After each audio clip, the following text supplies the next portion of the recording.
Welcome into the SBR Betting Roundtable. Today is Wednesday, August 30th, and it's opening week for college football. We got some of the best minds in the business. Donnie Rightside, Ian Cameron, Jeff Nadu.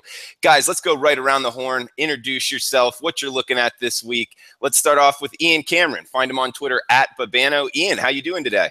Doing great, Drew. Great roundtable show because we finally got games on the football board, specifically college football, that we can talk about this week and really start to dig into football season. We're going to have games kicking off this weekend in the college ranks. Great time of year. NFL is going to join the party next week. We've still got CFL as well. I'm all things football right now, Drew. It's all about NFL, college, and CFL football. Great time of year.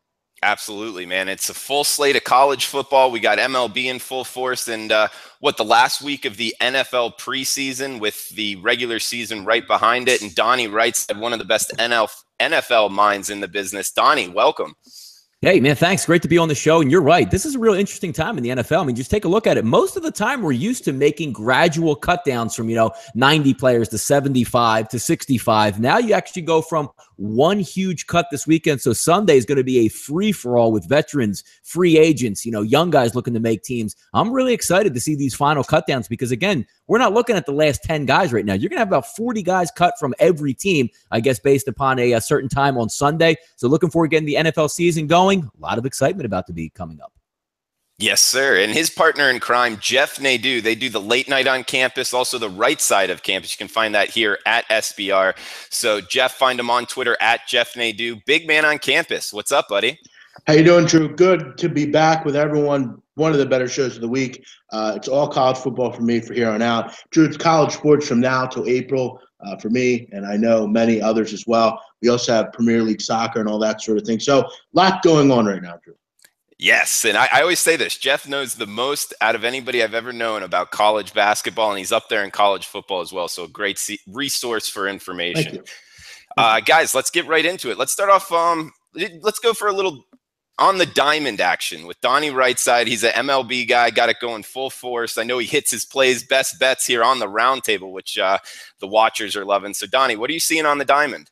Yeah, interesting stuff. If you watched last night the show on the late night of campus, me and Jeff took a flyer on the Los Angeles Angels of Anaheim. And you might ask why you would do that without Mike Trout. 2 straight games Mike Trout has been out. The line has dived, 35 to 40 cents each one of those games. Both easy winners by the Angels, so we picked up some nice chunk of change on there. Betting and moving forward on the diamond, very tricky. As you know, the September call-ups, Drew, they're about here, and that's when the haves and the have-nots really start to take place. You have some teams that need wins to get into the playoffs. You have other teams that are just looking to check out, single A, double A, and triple A guys and see how they will perform under pressure. So just be careful when betting the month of September. Whatever your notes are, whatever your feel is going to be in that game, the manager basically is going to be managing through the GM where they want to see a guy in the 7th inning, how a guy performs in the 8th inning, and hell, if the game is 3-2 in the 9th inning, they might throw a double A guy up at the plate just to see how he handles the stress of the situation instead of a proven veteran. So just be a little bit leery of what takes place and make sure you mind your P's and Q's in September because that bankroll, whatever you built up over the summer, can be gone pretty quickly. Yeah, Donnie, and most people would think of that as a bad thing with a bunch of like single A, double A guys getting a chance. But do you ever look at it as a good thing as far as their, high ceiling talent guys? Well, the only good thing about it, because when betting a sport, I like to say like betting in a vacuum, so at least you know what's going to happen. The one thing that you are going to get is when these teams need to win, they're going to be overtaxed in Las Vegas as well. So if one team has to win, let's just say the Cubs are minus 180, Drew, they might now be a minus 220 going against a team that's out of the playoffs. So if you want to look at it as a positive, even the worst teams in the league are probably going to still win 1 out of 3 games in September. Just pick the right one there if you can, and you're going to get a nice sweet return of 2-1 on some of those investments. Okay. Well said, Donnie. And hey, Ian, just real quick, CFL, I heard you guys talking about Johnny Manziel maybe getting a look at the Hamilton Ticats. I know you're close to Hamilton. Is that really going to happen? I don't know if it's going to I don't think it's going to happen anytime soon. They made a quarterback change, but it's not bringing in Johnny Manziel. They're going to name Jeremiah Masoli the new quarterback starting on Monday for the Labor Day annual rivalry game against the Toronto Argonauts. Not that it's going to make a damn bit of difference. This is a woe-begotten 0-8 football team. It's been terrible on the field. Product on the field's been awful. And now they have all these ridiculous things they're doing off the field now. The Art Browse thing, I've talked about that ad nauseum. I ranted about that on the CFL show yesterday. If you want to hear that, go check it out. I was pretty upset, to put it mildly. just a disastrous PR thing for the Hamilton Ticats. The last thing they need, they're already a circus, a terrible football team. Now you got a circus off the field, trying to bring in Art Browse and trying to get the public to,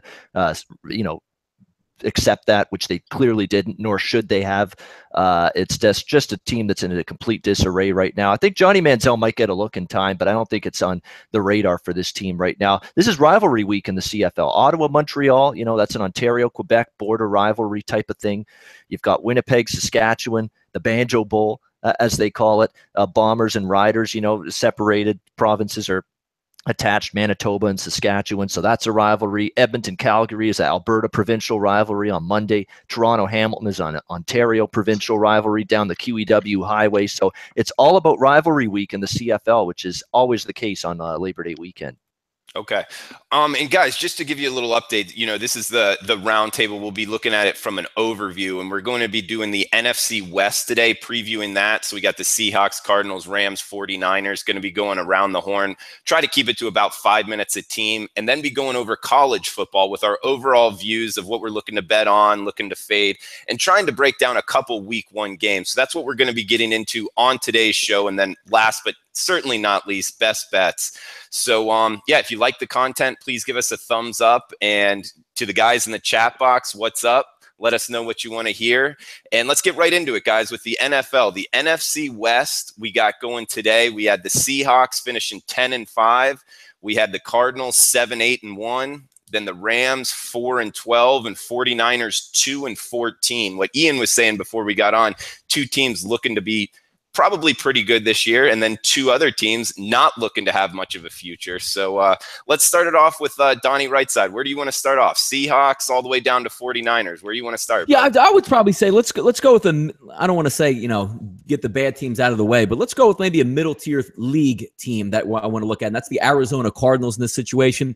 If we take a look overall at the Cardinals, the team total in Las Vegas is currently at 8.5. I'm not very high to start the season, or to start the offseason, I should have said, on the Arizona Cardinals. But the more I look at everything that the Cardinals have, which again, I don't think is that much. Fantastic defensive backfield. Got some athletic linebackers there, but they did lose some stuff, including All-Pro Calais Campbell that did leave town. But the one thing I want to focus on is, can Carson Palmer stay healthy? He's going to be the key to the equation here. Do I think he's a great quarterback? No, but he's much better than what they're going to have coming off the bench. It's all about longevity. The same thing you can say with Larry Fitzgerald at wide receiver. Sooner or later, both of these guys, if not one or the other, are going to break down. They have an all-world running back in place with Johnson, who, if you read any of the press clippings, they want to give the ball 30 to 35 touches, which is insane for an NFL running back. It's only a matter of time, a ticking time bomb, as I like to say, after 5 to 6 games, if you're getting 25 to 30 touches there. But the one thing that's very impressive about the Arizona Cardinals is not actually the team itself. It's the schedule, apparently, that what the NFL did give out. Again, when you take these schedules, you don't really know what you're going to get game to game to game, because the games haven't played out, and you can only go based on what you have in the offseason, what happened last year. But if you take a look at Detroit to open the season, at Indianapolis to open the season, you don't even know if Andrew Luck's going to be in the equation. You're going to get Dallas, which is a tough game, but it's a Monday night home opener for them as well. And maybe no Zeke Elliott, depending on how the suspension goes. Then you get San Francisco after that. It's very easy to see them winning their first 4 games of the season, and you're almost halfway there to covering the 8.5. If I'm looking at the Cardinals as a whole, do I think they can win the division? No, I do not. But I see this team as a possible 9-win team, so I would take them over the total here, Drew, if you're just looking at me from a NFC West perspective here. Looking for the Cardinals over the season win totals. I like it. What about you, big man? Want to follow that? I agree pretty much with Donnie. I think clearly it's all about Carson Palmer's health. Look, he's better than most options at quarterback you can go with, and he's way better than any option they have on this roster. Look, I think Donnie could have made a point, though. If they're going to run a David Johnson enough, that will take some of the pressure off him. And they still have a pretty good receiving core at the end of the day, a pretty good offensive line. For me, though, with this team, I think defensively they're going to be very good. They bring in Hassan Reddick, a guy they can plug in right away at the Sam linebacker position. You brought in Budda Baker as well, already to a secondary that's very good. I don't think they're as good as the Seahawks. I think the Seahawks is going to be a Super Bowl contender this year yet again. But I think they're a 9-win team. I think Donnie's right with that. But look, if Carson Palmer's injured a couple weeks in, they're not. So, yeah, it's all going to be about him. He needs to not turn the football over. That's another problem with him. It's when he's in there, he's okay, but he needs to not turn the football over, which has been something that has plagued him in his career. So, yeah, I'm not really much into this team, but defensively they're going to be really good. And Ian, any follow-up on that? I was lukewarm on Arizona coming into the preseason. I was not overly high on them, but they did have a good preseason. I liked what I saw on both sides of the ball. I do think on the defensive side of the ball, they are going to be a solid enough team. I know my pal Morency really tried to sell this team at the IFBC with the Arizona Cardinals. I worry about him because sometimes when he loves something, he puts everything he owns on it. So I hope they come through for him. Atlantic. Yeah, exactly. Florida Atlantic as well. But yeah, he was trying to spin.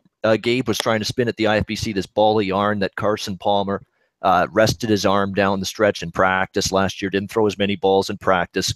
Didn't throw as many footballs in the offseason, trying to make it sound like that's going to get some pop and some zip back in his arm. I've still got to see it in a regular season game before I can believe it. Let's see how he does here once the regular season begins. He looked solid enough in the preseason, but I'm still going to have to see it. I'm a little bit more optimistic now about Arizona than I was prior to August. Their preseason results from the starters on both sides of the ball were good. I saw some good things out of John Brown. They clearly need him to be healthy in that wide receiving core. There's no question about that because depth's a little bit of a concern for them at the wide receiver spot. But a little more optimistic on Arizona now than I was a month ago, but I'm still taking a wait-and-see approach. Let's see how Carson Palmer reacts in week 1 and beyond. All right. Hey, Ian and Jeff, with Gabe's presentation on the IFBC, it was an awesome speech. I mean, it was very interesting. But what I've noticed is, damn, the whole world's on FAU over the total. Was that before he talked or after? Did you guys? There was already movement before he even made that presentation. It already moved from 4 to 4.5, and now it's just continued to climb ever since. I don't know if he's had the influence, but there's a lot of FAU opinion that they're going to be better this year. There's no question. Yeah, I got to be honest. Look, they're going to be better. I don't think they could be any worse, but I think the love is way too premature. I mean, if Lane Kiffin wasn't the coach, would anyone give a shit about Florida Atlantic? I mean, he's a ticket seller. That's what he is. He's not. It's unproven if he can coach. It's unproven if he's going to have a change with this team. You're putting a lot of stock into a quarterback that no one else wanted.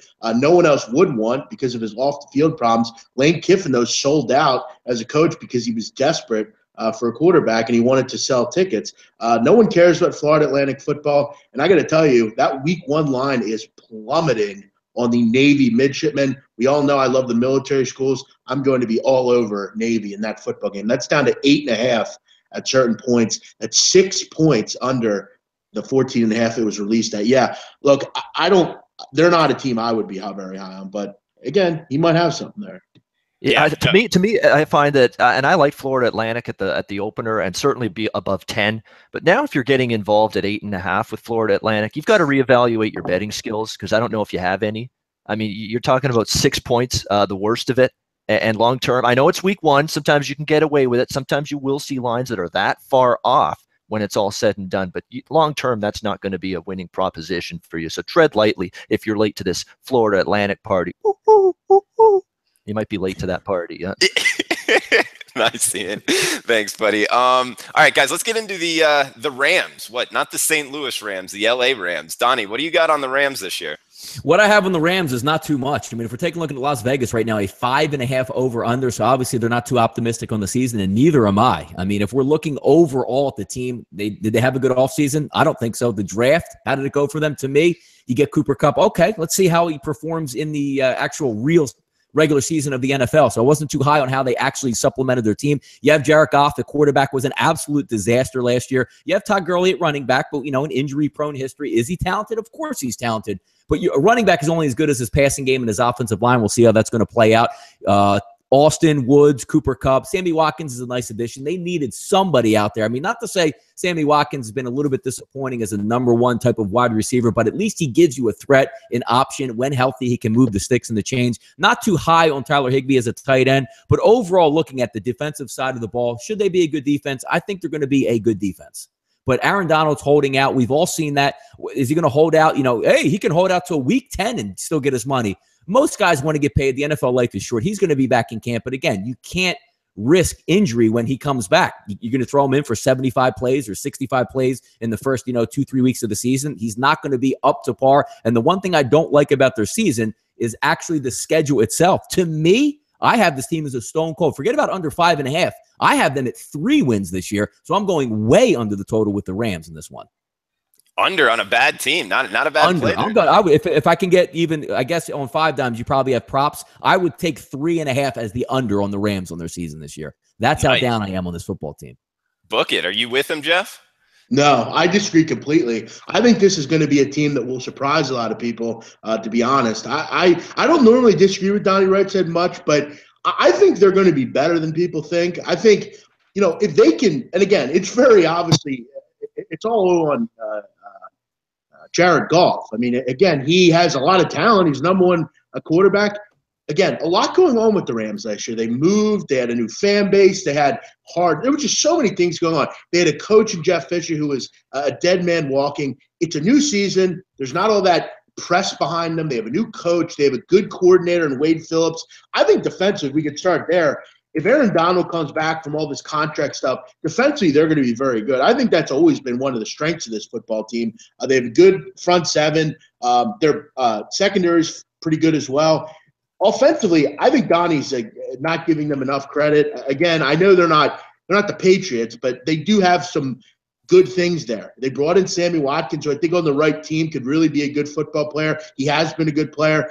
Gurley had a horrible season last year. I think he can go back. We know he's talented. There's a lot of what-ifs with this team, but in the NFL, I think you have to take some shots, guys. And Higbee, Gerald Everett, I think Gerald Everett was one of the better tight end prospects in the draft last year out of South Alabama. He was a big kid. They have a pretty decent offensive line. And you look at their schedule to start the season. We know they've given the Seahawks trouble over the years. They start out their first 2 games at home, very winnable games against the Colts and Redskins. Then they get the Niners and they get the Cowboys with probably no Ezekiel Elliott. Then they get the Seahawks at home, who they've done well against over the years. And then they get the Jags. I don't think it's crazy to think that they can win a couple games early on. I think Donnie Rightside's nuts if he thinks they're not going to win more than 3.5 games. I agree with him most of the time. No, I mean, this is one where I do not. Schedule itself, Jeff, just to come in there. I mean, you have Indianapolis. I think if you are a betting man in this, you take the Rams game 1 on this one. Led Colts this time around too. Scott Tolzien's going to be under center in that first game for the Colts. So yeah, no, I mean, I agree. I think the first game, the first spot for the Rams is the best spot of the year. Washington, I think Washington beats them. They're going on the road at San Francisco on a Thursday night. The hardest thing to do in the NFL is win a game on a Thursday night on the road. I think they get beat there. I think Dallas kills them. Seattle kills them. Going to Jacksonville, it's still a road game. They lose there. Then you get a home game in London, which is ridiculous from your owner to put you in London on a home game for a division. They lose there. They come back off the bye. They got at the Giants. They lose that. They got Houston. They're going to lose that. At Minnesota, that's a loss. New Orleans, they might be able to play. At Arizona, loss. Philadelphia, loss. At Seattle, loss. At Tennessee, a loss. And you beat San Francisco for the third win. They're not going to lose every. I mean, come on. No, they're not. That's exactly. They're going to win 3 of them. Like, I don't see any. Like, I'm so down on Jared Goff. Gurley's okay. Their offensive line is average. They're a mess at wide receiver. Sammy Watkins will be out by game 3. And you have a new coach with a regime who wants, quote unquote, his guys, 3 wins.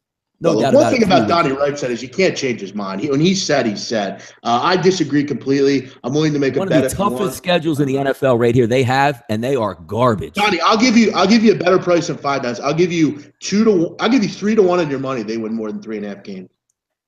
I'll give you 3 to 1. They're not winning. There's not 4 games on that. If they don't beat the Colts, Jeff, Donnie, they might rip off and go like 0-11 to start. They might win 3 or 4 games in their first 5. What do you mean?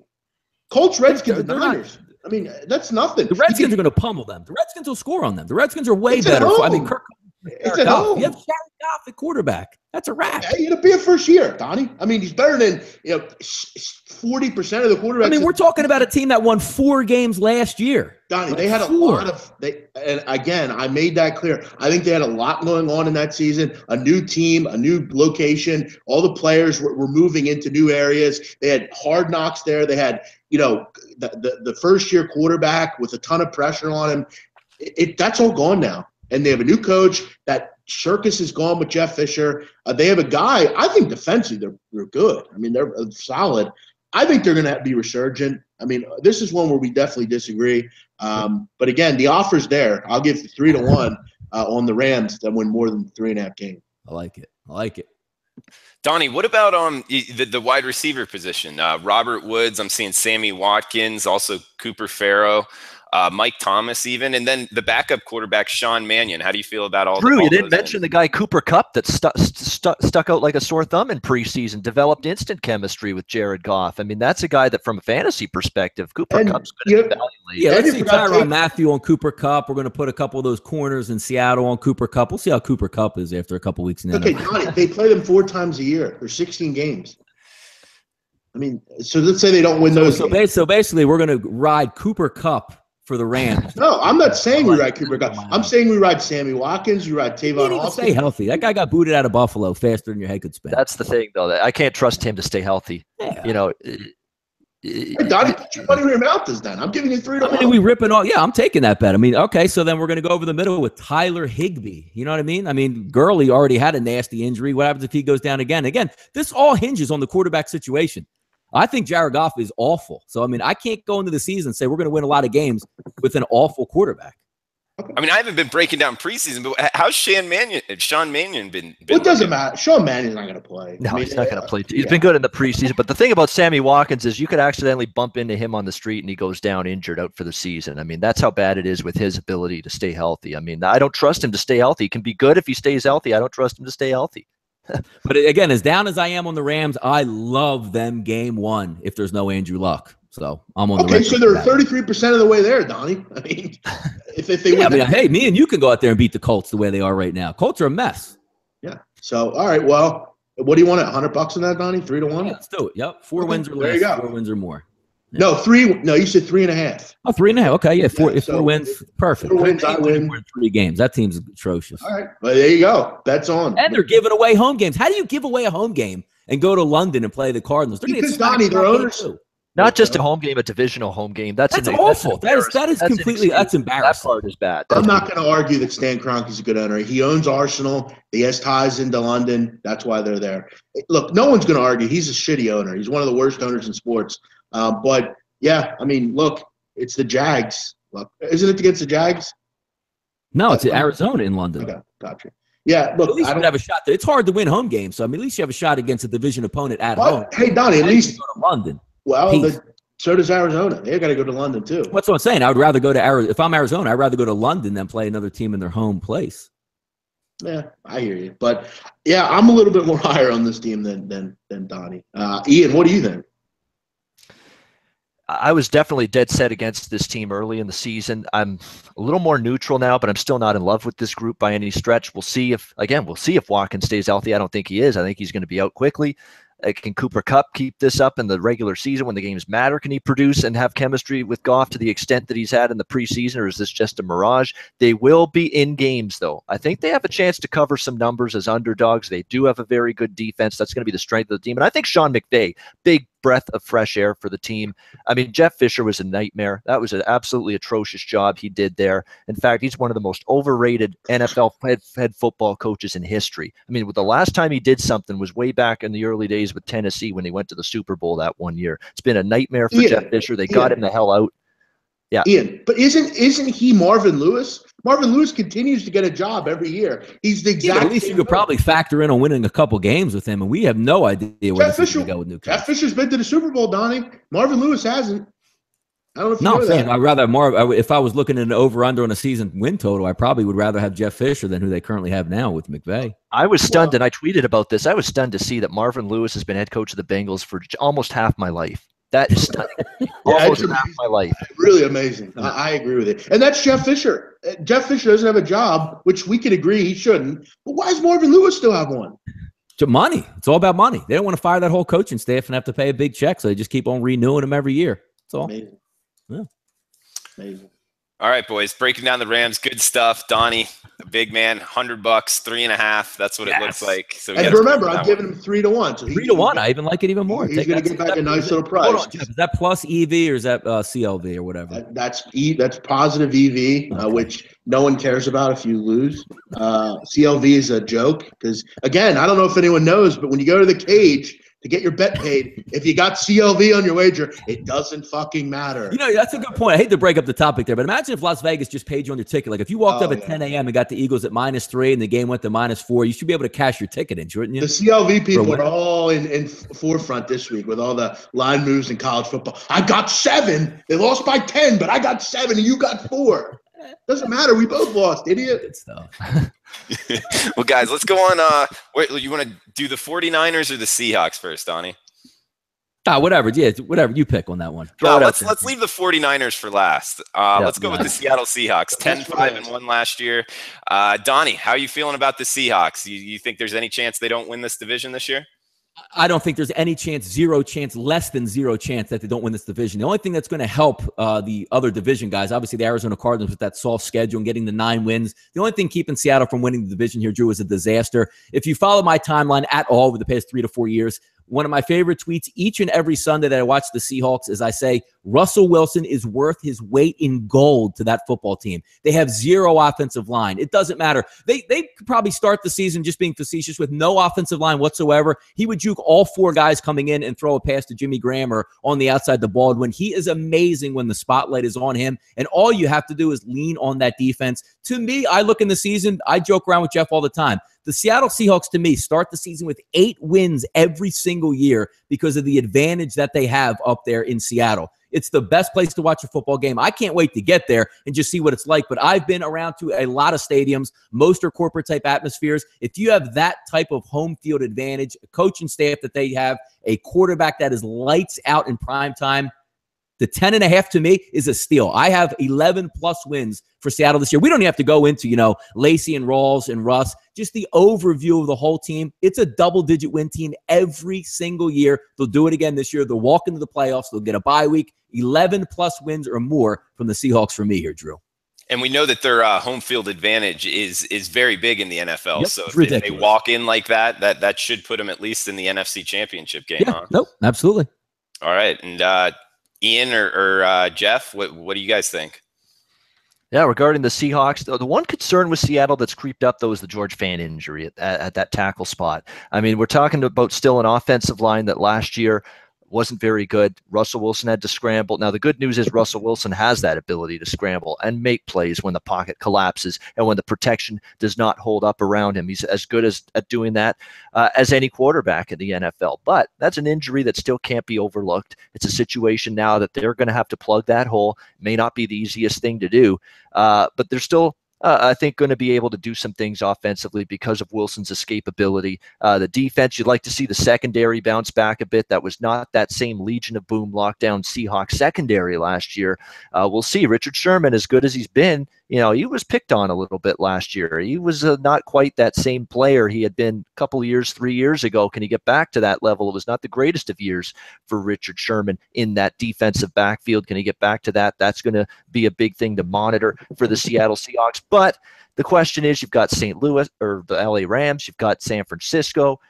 Arizona is going to be has the chance to be good. I don't know if they're good enough to beat Seattle. So by default, because of the teams around them, I still think Seattle is going to win this division. Very interesting first game coming up, though, against the Green Bay Packers for this Seattle Seahawks team. That's going to be a good time to see right away if this secondary and this defense, and again, Cam Chancellor should be healthy to start the year. They're going to have Earl Thomas ready to go. So it's a situation where that defense is going to be much better equipped than they were late last season. Remember, when Earl Thomas got hurt for the Seahawks last year, it really threw this defense for a loop. They really weren't the same from that point on. We'll see if they can keep a guy like that healthy for the duration of this season. BMOC, finish us off on the Seahawks. Yeah, I made this. I'm going to make this comment. I think it's been evident that it's come almost true in a way. I don't think they've been the same in that secondary since Byron Maxwell was traded. You can knock him now. He's not a good football player, but he seemed to work in Seattle. They worked all good together. They were very good in those runs they made to the Super Bowl and past that. They've not been a little different since he's left. They need to be better this year. They weren't that Legion, but they're still way better than most secondaries. That's a good thing. They went out and got Delano Hill, a good depth safety out of Michigan, Shaquille Griffin as well. They did some good things in the draft. Look, I think Ian's right. Offensive line will be another problem with this team. They went out and got Luke Jokel and that kind of thing. But, it's amazing how big the George Fant injury was. I remember watching George Fant at Western Kentucky University. He was a great basketball player, a really good power forward for that program. That Fant group has been a very good group at Western Kentucky. And it's amazing he's now the big miss for this group, the Seattle Seahawks. He's now a football player. Amazing career he's had, kind of moving from other sports. But I agree with Donnie. I think they're the favorite. Defensively, they're the best group in this division. They have the best quarterback. They have really good weapons. Yeah, I agree. I have them to win the Super Bowl. I took them at the bet box. I had someone bet it for me on Costa Rica, so I'll be cashing if they win on Costa Rica's dime. Yeah, I like them a lot. I think they're a 10, 11-win team, if not more. I remember I was there with Big Simon that Sunday night. I think he was trying to get that thing placed for you, big man, and he went leaps and bounds and over the moon to get that done for you. So credit to him, stuck it out and got the job done for Jeff. There'll be a little prize if we're able to cash that bet. I know he did a great job. Big's a great guy. I really like him, and he helped me out getting that. So thanking him for that. But yeah, Drew, I think overall, we could put a bow on this after the Niners. Seahawks are the favorite, surely, by a good margin. All right, so Seahawks the favorite in the NFC West. Yes, Big Simon is a good guy. A lot of guys really fun at the IFBC. Armin, we had Robinson. Who else? A bunch of guys. We can name a bunch, but it was a good time. Wish you were there, BMOC. You'll be down soon, I'm sure. Yeah. Guys, so we got college football coming up, but one more team. We got the 49ers, 2-14 last year. Where are we going with this team? Are we looking to bet on them? We looking to fade them? What are you looking to do, Donnie? I'm going to fade the hell out of the 49ers. I mean, again, it starts with your quarterback. You have Brian Hoyer is going to be your starter. What do you have behind him? All you hear is, are the Niners going to cut Carlos Hyde? What are they going to do at wide receiver? Okay, they have Pierre Garçon. What are they going to do at tight end? Ooh, Logan Paulson's over there. I do like what they did in the draft. I do like the future of the team because I think the right front office is finally in place. As for this year, just looking at the overall total, do I think the defense is going to be decent? Yes. But if the team total, what is it, 5 right now on 5 dimes? I'm going to go under that as well. To me, again, the Rams and the 49ers are an embarrassment in the NFL. I would rather have the Jacksonville Jaguars as my home squad than either one of these teams. If you look at the schedule again, they had 2 wins last year. To me, again, they're going to be a 3-win or less team. Look at their schedule, the way it opens up. Carolina, Seattle. Now, they do get the Rams on a Thursday night game, which, again, they're at home. I actually expect them to win that football game just because it's tough in that type of spot. At Arizona, at Indianapolis, when Andrew Luck's probably going to be back. At Washington, Dallas, Philadelphia, Arizona, the Giants, a bye week, and Seattle. They legitimately could open up 0-10 on the season. That's my thoughts on the 49ers. Hey, Ian, let's get you up next on the 49ers, but we got some requests going in the chat box. Is that Slayton? Did you see that? I did, yeah. Are you ready to rock? I got to come up with something. I didn't plan for this, no. But we'll think of something maybe by the end of the show. We'll drop a little verse or something like that. But 49ers, we got to get back to them for a second. I know they looked good in the starters with the Minnesota game, but I still got question marks. I do think Kyle Shanahan's a bright young guy in terms of a head coach, until the Super Bowl, which I don't know what happened. He had a brain melt or something like that with a big lead. You just totally forgot to run the football and melt clock. I don't know how that happened all of a sudden. But other than that, I mean, he coordinated one of the better offenses I've seen in a long time with Atlanta. Atlanta's offense was terrific. He was able to exploit matchups, able to exploit opposing defenses, get the matchups he wanted, and really pick defenses apart that way. We'll see if he can scheme and play call just as well as he did in Atlanta with a San Francisco team that doesn't have the same quarterback. Obviously, you're going from Matt Ryan to Brian Hoyer. That's a big drop-off. Not the same amount of skill position talent going from Atlanta to San Francisco. That's a big drop-off.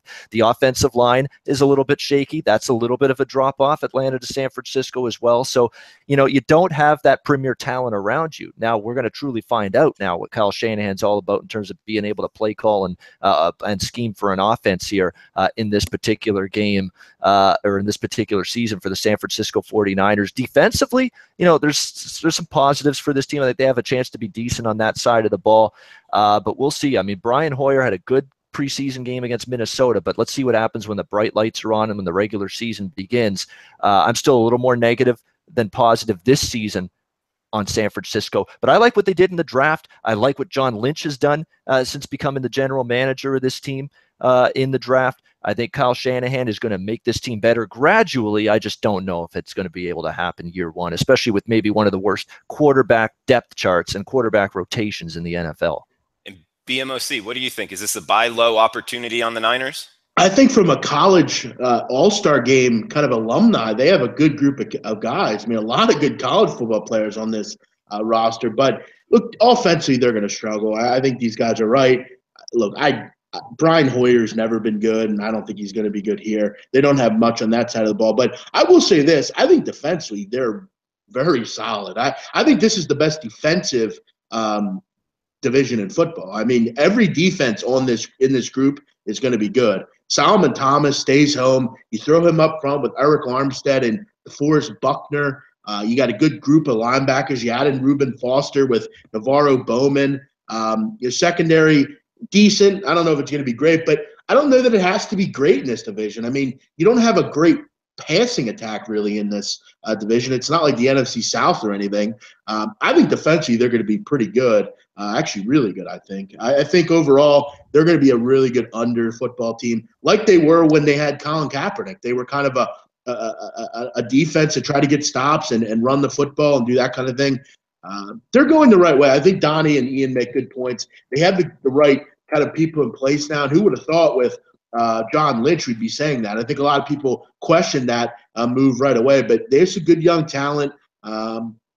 Defensively, they'll be very good. That's going to carry them. But can they score points? I don't know, and I don't think so. Good under team here if you like totals.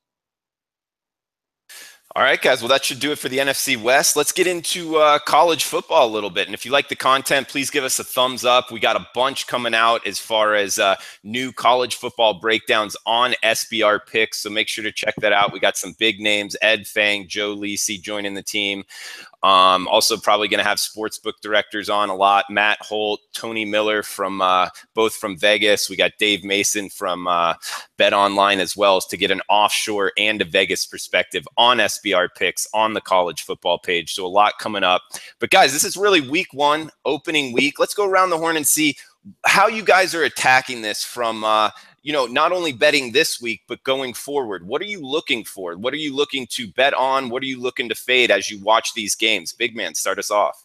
I'm looking to bet on good teams against bad teams. That's pretty rudimentary, but it's true. I'm looking to back FBS against FCS teams. I'm looking to back bad football teams in Division I that are facing possibly decent teams in FCS. You're definitely going to get a good amount of points in those games, and there's a lot of upset possibilities. But for me, I've always been someone that bets on really good teams to crush bad teams, i.e., you have a Memphis against Yo Monroe or Maryland against Texas. I'm looking at that kind of thing. I usually shy away from a lot of the big games. That's not usually my way of handicapping. I like to focus on a lot of the smaller teams. I'm going to generally, Drew, wait for these added games to come out. The odds makers generally have no idea what to expect from Hampton University or Central Connecticut State. So for me, I'll do my research on those teams, and I'll bet on Division I teams to lay the wood on a lot of those games. So, like, just looking at the Thursday games, because I love that philosophy. I mean, there's a bunch on Thursday. I mean, Georgia State, Tennessee State, Cincinnati, Austin Peay, like those type of games. Are you actually looking for the FBS team to just kind of have a bad number and crush the FCS team? Yeah, because, again, I could pretty much pinpoint what team in the FCS is relevant, going to be pretty decent. And, like, for instance, North Dakota is a very good and I'm not saying North Dakota State. The North Dakota Fighting Sioux are a good FCS team. They're playing a Utah team with a lot of turnover, some interesting things there. But, yeah, I'm looking at mostly them crushing the FCS team. Maybe a Connecticut really kind of feeling their oats and facing a team that they can definitely crush, or Toledo against an Elon team that won 2 games last year. That's kind of the thinking pattern for me. Or just finding FBS teams against bad teams that I think they're going to work. I mean, some of these lines don't make a lot of sense to me early on in some of these games. I think they're well priced, and I'm going to look to pick them off and find those games.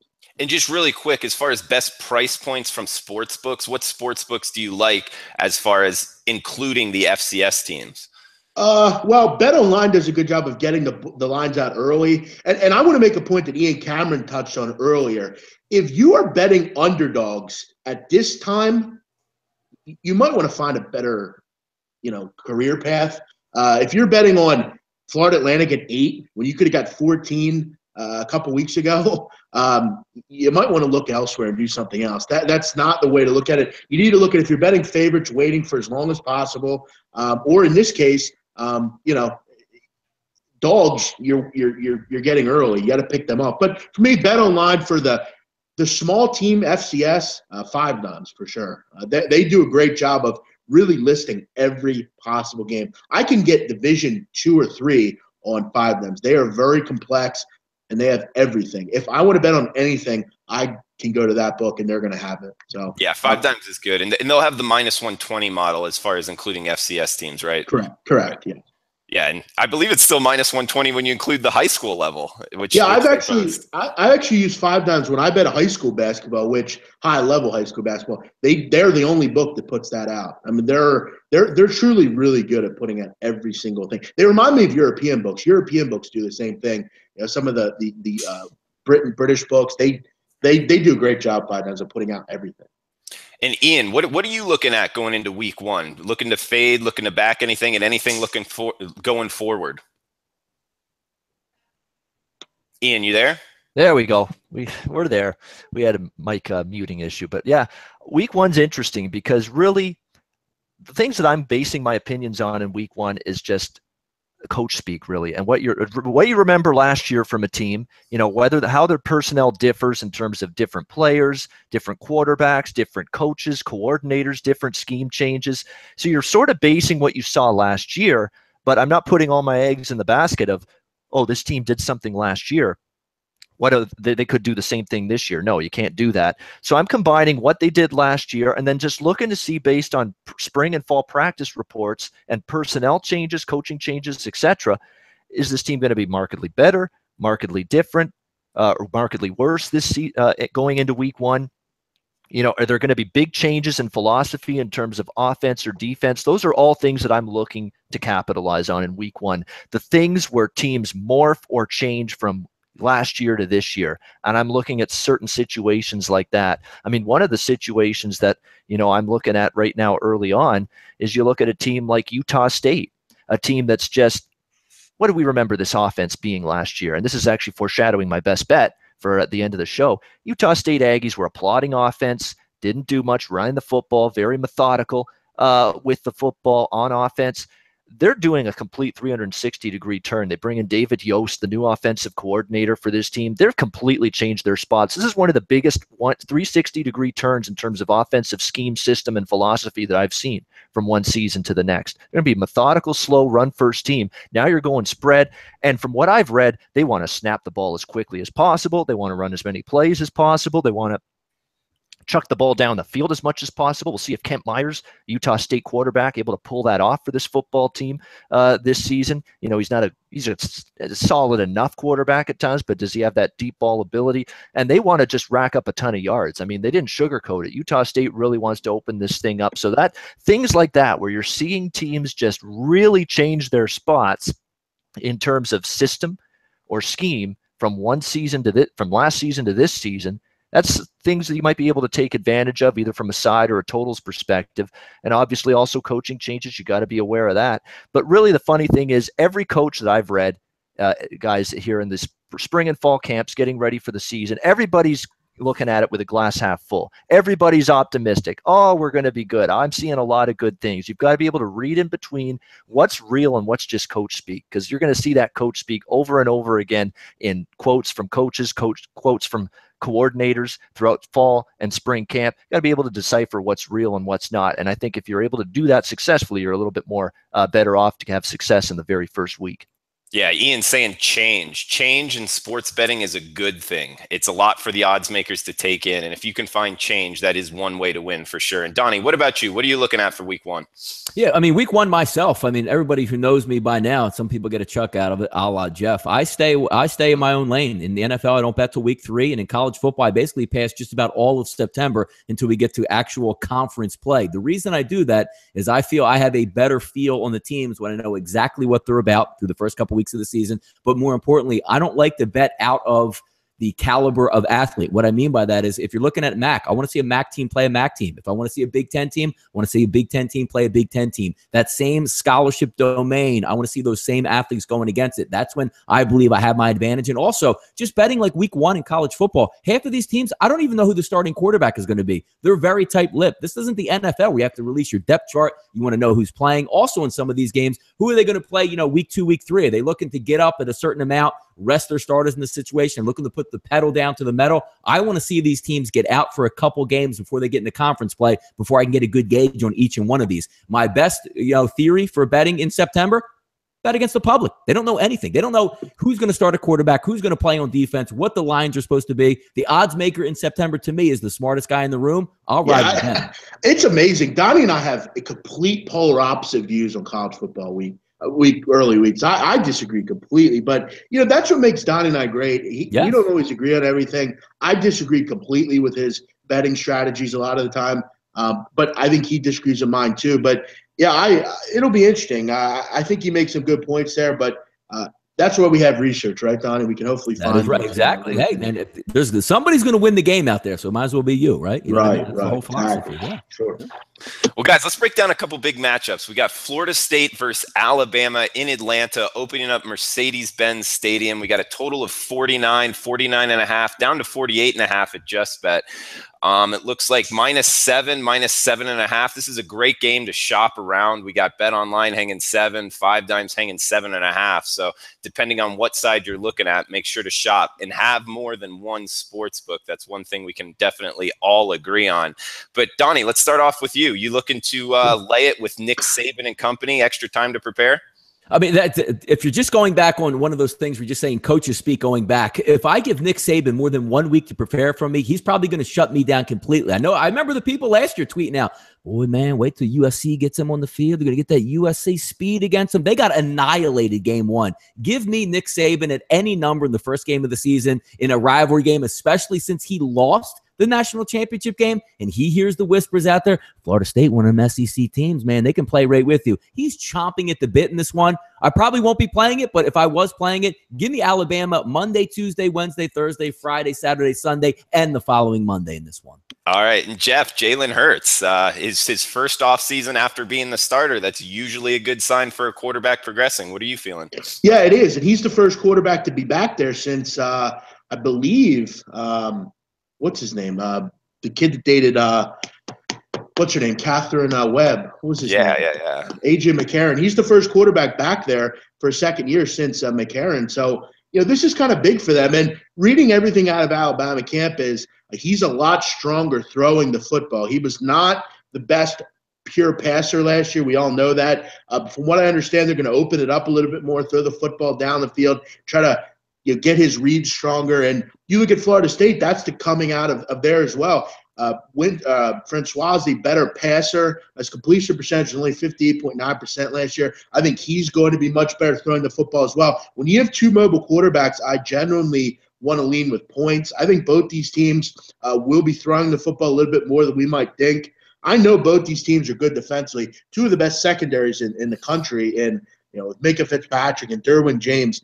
I agree with Donnie Rightside. There's no way I'm betting against Florida. I'm betting against Alabama. I considered early on Florida State. I thought to myself, could they go in and win this game? I could see it, but I don't think it's going to ever happen. Alabama is still extremely good. And Drew, one thing that's amazing to me, they allowed 4 yards per play last year. They've not allowed more than 5 yards per play since 2006 on defense. They are just amazing. They're going to be amazing again on the defensive side of the football. I think Alabama wins by 10+ in this game. I think it's 34-17, something like that. I really believe they sent a message early on. They're the team to beat. Florida State's going to be very good. They'll be in the talk late. This isn't going to derail their hopes. But I think Nick Saban, they are stacked on both sides of the football. Okay, we got Loose Gun agreeing with you. He said he took a -6.5. Must have been a little bit earlier. Also, Tomar saying he likes Alabama as well. Ian, how are you feeling about this game? Got any quick thoughts? Yeah, you know what? You just have to look at Alabama's track record in last 9 seasons and season openers, and that's enough right there for me to say I don't want to step in front of this team. Not in week one. Nick Saban 9-0 straight up, 8-1 against the spread in season openers. The last 9 years with this Alabama team, it's just a team. Look what they did last year. Completely annihilated USC in that season opener. They've had all season to get ready. Of course, coming off the stinging national title loss as well against Clemson. You would think that's going to be an extra little bit of a burr in their saddle of the Crimson Tide for this game. So because of that track record, I'm not stepping in front of Alabama. I do think Jalen Hurts going to throw the ball better, still going to be able to run the ball. Of course, Bo Scarborough back, big time running back for Alabama. I think he's going to be great. And we remember, and everybody thinks SEC and Alabama defense. Well, this team pushed the ball down the field with Lane Kiffin last year. Obviously, he's gone now, but I still think that premise of trying to get the ball downfield in the passing game is going to be there for Alabama. I think they're still going to mix in tempo at times. They're not a full-on tempo offense, but sometimes when they get a first down or two, last year, you saw Alabama really start to get to the huddle quickly, get to the line of scrimmage quickly, snap the ball quickly, get the defense off balance, get them tired, get them on their heels a little bit.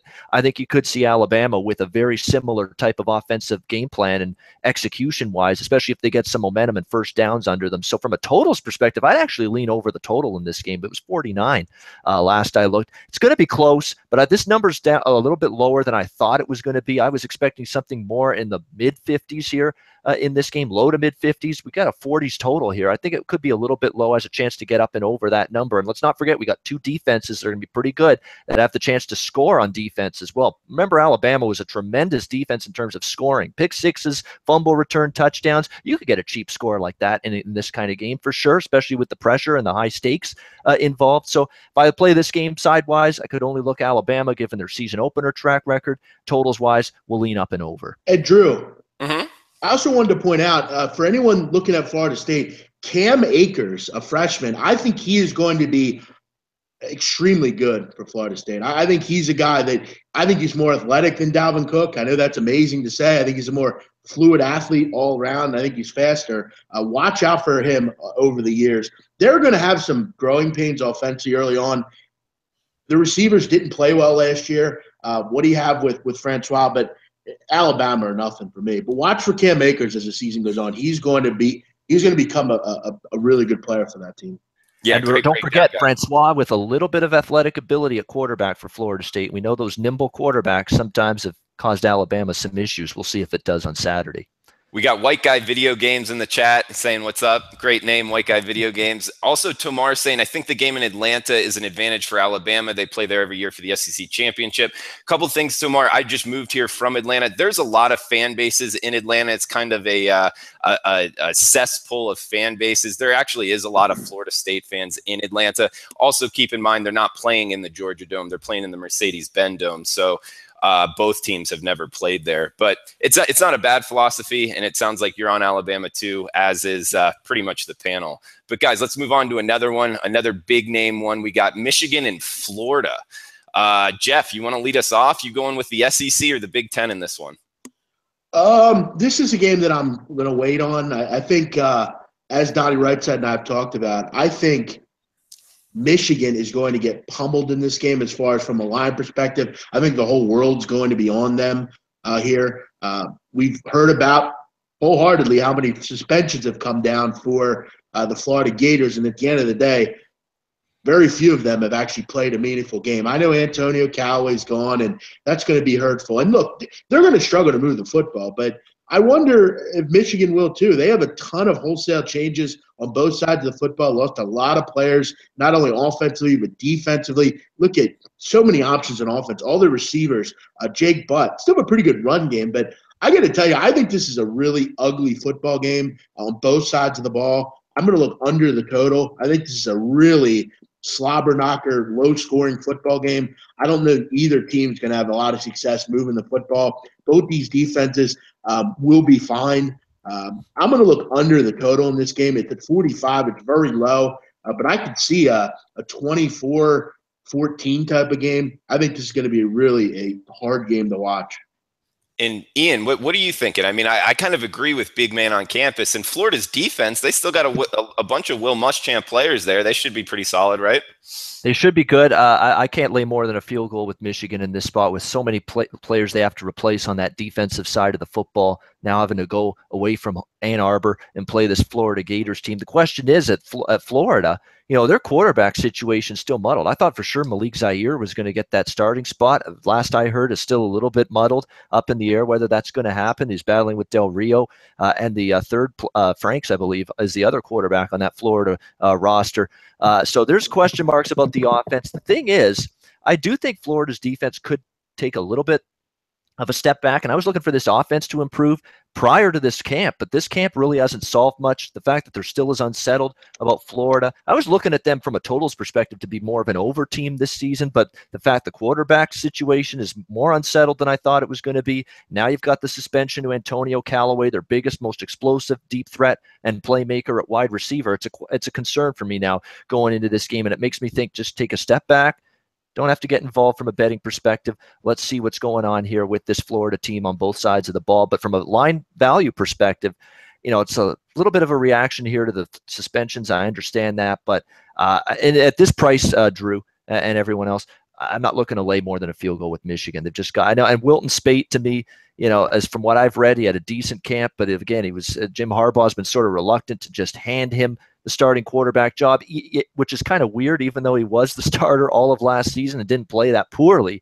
But again, that rings some alarm bells as well for this Michigan team. And again, finding some holes to fill on the defensive side is going to be an interesting thing to watch here. So I'd lean Florida, but it's going to be a stay away game for me. And I'm sure Donnie Rightside will point out the line. I mean, Drew, you know better than me that these teams are both public sides, but Michigan is a public darling year after year. People are going to look at Florida and really be blown away of all these players they lost. But, Donnie, we talked about it. Only one is a meaningful football player.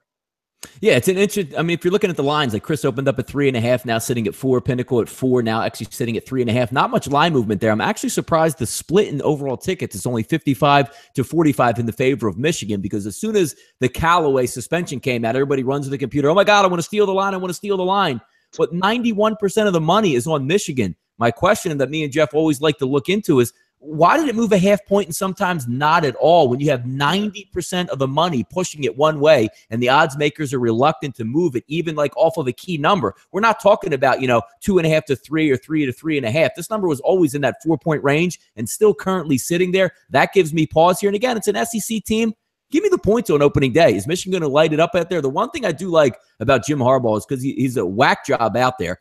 When he has a good football team and you take him and you bet on his team to cover a spread, sometimes I don't even think he understands what the score of the game is. Like if they're pounding somebody by 35, he'll run a fake punt. He'll go for it on 4th down. But in this situation, give me the SEC team opening up here in a neutral environment with points. And also, again, Michigan getting all that money. Unless I see something driving that, Jeff, 4.5, 5, 5.5, that says, you know what? Here comes the money. I'm going to keep an eye on this ball game. If it stays at 4, stone cold Florida line here for me. Yeah, we still have to point out, I mean, they have Jordan Scarlett, a good running back, Martez Ivy, and Tyler Jordan, and those guys up front in the offensive line. They're still a decent offense. I mean, they're not going to totally be lost. Brandon Powell, a senior wide receiver. And look, I think, they're keeping under wraps who the quarterback is. Again, I don't know why you would ever tell who your quarterback is going into the season. Drew, you and I talked about that. I don't get the reasoning on that. Make the other team wonder. And for all these Michigan fans coming out of the woodwork who, yes, I'm talking to you, Ryan D'Amico, if you're listening, I think you should cool the brakes a little bit. I mean, I don't know that Michigan they've lost a ton of players too. It's basically like they were suspended as well. They're all not going to play either. So there's a lot of people out of this game. The Michigan boys will come in, but I think it's a tough game to watch, if you ask me. Yeah, I agree with you. Why would you tell what your hand's going to be at the quarterback position, especially in this situation where you have different athletic abilities from different players? So you make the defense prepare for both guys. I like it, or all 3 guys in this case. Correct. But guys, let's go to the last game where we're going to break down here and then get to best bets. BYU LSU looks like 47.5 the total and 16.5 to 17 as a side. It looks like Bet Chris is hanging 17, 5 dimes just at 16.5. So shop around on that one. Guys, real tricky handicap. A lot going on in this game. How are y'all feeling? BYU, LSU taking the points with the smaller team, Jeff? Yeah, I really like the points in this game. I'll take the 17 all day. I think this is a disgraceful line. I don't understand what they're looking at in this game. Look, is LSU good? Sure. I mean, are they going to win a plenty of games? Sure. Is their defense good? Yeah. But Danny Etling's their quarterback, and I think a lot of people are going to look at Week 1 and say, BYU, they only put up 365 yards against Portland State. They only won 20-6. You'd be right. They didn't look good in that game. I'm not going to argue with you. But defensively, they're very good. They're going to be very good all year. They're going to be a team that's going to be tough to move the football against.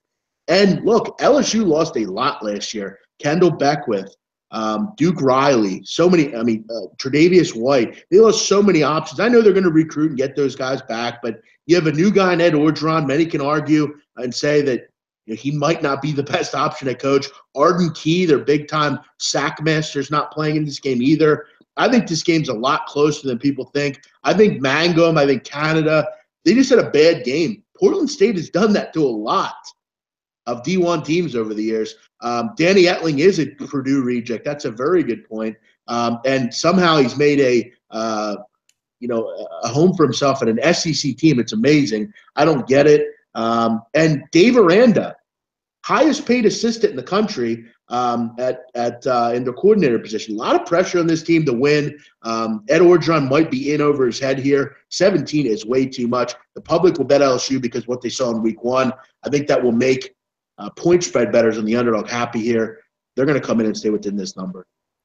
Donnie, are you with Big Man, or are you looking at the game, Drew, just take a look. Don't let the eyes deceive you. The best thing if you're a BYU backer is what? They didn't play that well against a team that nobody's probably ever heard of for a majority of the betting public. But the key ingredient here is in college football. Drew, you played high school football. I played, lower level college football. I do like to say that, by the way. But anyway, getting in there, everybody coming up from when you're a middle school football player, high school football player, college football player, NFL football player, when do you improve the most? It's between game 1 to game 2. BYU already played their game, already had their dress rehearsal, got out there under the lights. Now, LSU, are they going to be used to this? Of course they are, but they haven't played a single game yet. A game day environment that you've already been in is a huge advantage to one you're just getting out. Because again, if you've played the sport before, opening day is a little bit more, does the headset work? Hey, coach, where do I line up? Oh my God, the band's playing. Hey, what are you doing looking at the crowd? You've already been there and gotten ready for it. Donnie, go ahead. It's great also. They were supposed to play at another stadium, and now they're going to another stadium. So there's a lot going on here with this team. I think Donnie makes a very good point there with, did they play well in that game? No. But they played in a game. They are obviously down, according to bettors, and I think we're getting a really good – 17 is way too high. I think 11 or 12 is feasible, but 17, that's a lot. BYU's a pretty good independent team. Yeah, use the eyes to go against you. If you thought BYU was awful in this game and they already played one game, they're probably going to come back and play a decent football game. And we're not talking about can BYU actually win the game. We're just talking about them hanging around and staying inside of 17. It's a little bit bigger of a difference there in that way. And Ian, let's get to you. We got best bets coming up, and guys, we got over 110 people watching right now. We really appreciate it. Just on YouTube alone, please give us a thumbs up if you like the content we're giving out. We'll get to best bets. Ian, any quick thoughts on this one? Yeah, I have under 48 in pocket for this game, and I think it's worth a play at 47 as well. I'm looking under the total. It's gonna be a low-scoring game. Look, BYU didn't move the ball with the crisp amount of effectiveness last week against Portland State. Now, we have to remember about Portland State. They did knock off Washington State. I think it was last year or 2 years ago in an opener. So that's not a completely helpless and hopeless FCS team that BYU played last week. They're going to struggle to make plays down the field, BYU. I said that when we previewed them in the Mountain West preview that we did. They don't have a lot of explosive downfield playmakers in this offense. It's going to be a lot of run the football, short to intermediate type of passes. We saw that on full display. I said BYU would be a pretty solid under team early in the season. Last week, their game goes under, and I think this one will as well. And LSU, they've got question marks on offense, question marks on the O-line. Darius Geis, phenomenal running back, but can Danny Etling make plays throwing the football for this season, especially here in this game against BYU? That remains to be seen. BYU's strength is clearly going to be their defense. I think it's going to be the stronger unit, the better unit on this football team. And if the Cougars are going to hang it within this 17 points, this number, they're going to need their defense to play well. And I think it has a chance to play well here against LSU, which again, question marks at quarterback, question marks in terms of depth of skill position talent. I think they might be relying too much a little bit on Darius Geis, who I think is going to be a big-time running back for them, replacing Leonard Fournette, but you're going to be relying on him just a bit too much, in my opinion. I think we get under this total of 47 at the current number. It's probably a lower-scoring game. All right, guys, get great breakdown on the college football and the NFL. And guys, it's sign-up season with the sports books. Make sure to check out SBR, the rating guide, right on SBR Picks. You can just click right on it, and you can see what sports books are better for what sports and the payout methods, if they take Bitcoin, anything like that. So make sure to check that out at SBR. Also, guys, well, let's just get right into best bets. Let's go right around the horn. Keep it to college football, MLB. We got CFL, and Big Man, if you want to get to the soccer pitch, that's fine too. But Big Man, why don't you start us off? Yeah, I'm going to go with Texas -18 against Maryland. I think Texas blows them the fuck out this week. I bet this game a long time ago. I bet this game probably back in July, I think. I bet it at 17, but I like it at 18. I think Texas, like Oklahoma State, one of these teams is going to win this conference. I don't think it's going to be Oklahoma. Texas puts Tom Herman in a fantastic situation with Shane Buechele and Chris Warren and these really good offensive players up front. Defensively, they were bad last year. No one's going to disagree with you, but they bring in the $1 million man, Todd Orlando. He envelops a defense here that has a ton of playmakers, Poona Ford, Malcolm Roach, so many options. Maryland's going to be bad. They have no idea what they're doing on offense. They're a team that is going to be poor all year. I don't think they're going to make a bowl game. I don't think they're going to win a lot of games. Texas should be able to start out here and win this one easily. They should come into this game with a lot of confidence, really excited to kind of put the Charlie Strong era in their pass. And Tom Herman gets you prepared. You're not going to come into a game with a Tom Herman team that's unprepared. You better believe they're going to hammer away here. I have this one at like 48-10, something like that. I think they crush Maryland in this game. You guys still there? Mute, Drew. Yeah, I know. There you go. Earth to Drew. All right, Donnie, why don't you go, Donnie, and the next one up? Yeah, no, we'll wrap it up with college baseball. With Major League Baseball, last week lost by half a run on my team total. We'll keep it square again. It's been pretty good to us this year. We're going to go rotation 905, 906. It's going to be Conley and Strasburg. We're going to take the team total over 2.5 for the Washington Nationals' first 5-inning wagers at $5. You can find that at -130 currently. I think they, getting a little bit back, Jason. Again, I haven't seen the starting lineups, but assuming, Trey Turner's back in there, Worth is back in. A little bit better lineup. Still waiting on Harper, but no reason why they can't hit this lefty around and touch him up for 3 runs over the first 5. So we'll keep it with the Washington Nationals team total first 5 over 2.5. And Ian Cameron, finish us off with best bets. Yeah, we're going to go back to talk about a game involving a team I mentioned earlier in the show, Utah State. We're going to go to Friday night in Camp Randall. Utah State, Wisconsin. We're going to go over the total, 52 in this game. Let me see the rotation number there, 148. Utah State, Wisconsin, over 52. We're going over the total for a simple reason here.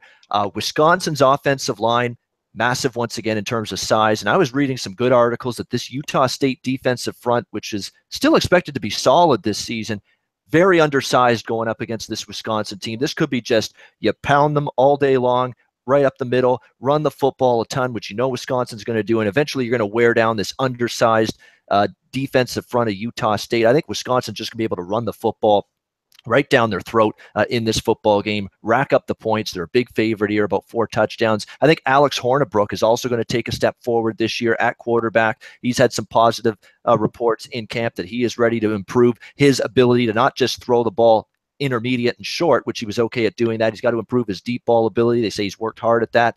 I think you're going to see Wisconsin try to push the ball downfield more. They've talked about it being more aggressive on offense. We'll see if they do that here. And the Utah State, I mentioned it. They're going to be trying to snap the ball as quickly as possible. They're going to run as many plays and try to they want as many plays and as many yards as possible. Right out of the coordinator's mouth, David Yost. They might not be able to move the ball a ton here, but I do think they're going to be able to put up at least a little bit of points. Wisconsin's probably going to do the majority of the scoring, but let's not forget, even if they get go 3 and out a lot. It's going to tire out their defense even more, give Wisconsin more of an opportunity to pile on the points and maybe blow this team out. So I think we get enough points to get over 52. I could see Wisconsin in the high 30s, if not 40s. You'd need about 10 to 14 points from Utah State. I think they can contribute that. They do have an experienced quarterback, at least in Kent Myers. It's not a first-time starter. He's been around the block, even though they're going on the road to a tough environment against a very good Wisconsin team. So let's go over 52 Utah State, Wisconsin. And a reminder, weeks ago, guys, on the Best Bet show, I gave out Troy plus 12.5 against Boise State. So in effect, I've got 2 best bets going here for college football this week. We gave that one out a couple weeks ago. So Utah State, Wisconsin over, and weeks ago I gave out Troy plus the points against Boise for this weekend in college football. All right, boys. So we got BMOC on the Longhorns. We got Donnie going in baseball. Washington team total, first 5 over 2.5. Ian Cameron, Utah State, Wisconsin over 52. I'll finish this off. Won't have to wait long. 137, 138. Louisiana Monroe versus Memphis. Monroe just named the sophomore quarterback, an athletic dude. Caleb Evans is going to be the starter. I was hoping that would be the case. Going up against Memphis, I'm not going to take the points like Big Man thinks I'm going to do. I'm going to go over on 63 at Bovada. I think both offenses can move the ball. Memphis could put up a half 100 on them. Good bet. And blow them out. But I'm going to go with the over of 63 in ULM versus Memphis on Thursday night. So, guys, that's it. Look out for BMOC and Donnie on the right side of campus. Great show with them.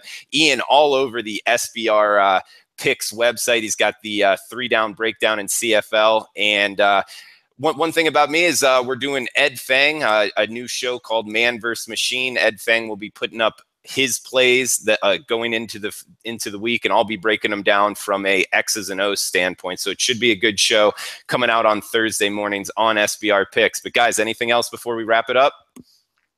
Catch me today, 3:00 World Cup qualifiers. We'll keep going with those. We're talking Andorra, Faroe Islands, Gibraltar, all the beautiful countries in the world with the soccer perspective. They're not good at soccer, but they're beautiful. They are. Retirement places, yes. Amen. All right, good stuff. Shit in that sport, but they're beautiful. Yes. Well, we'll be back next Wednesday, 9:30 a.m. Pacific. This is the SBR Betting Roundtable, and enjoy the opening week of college football.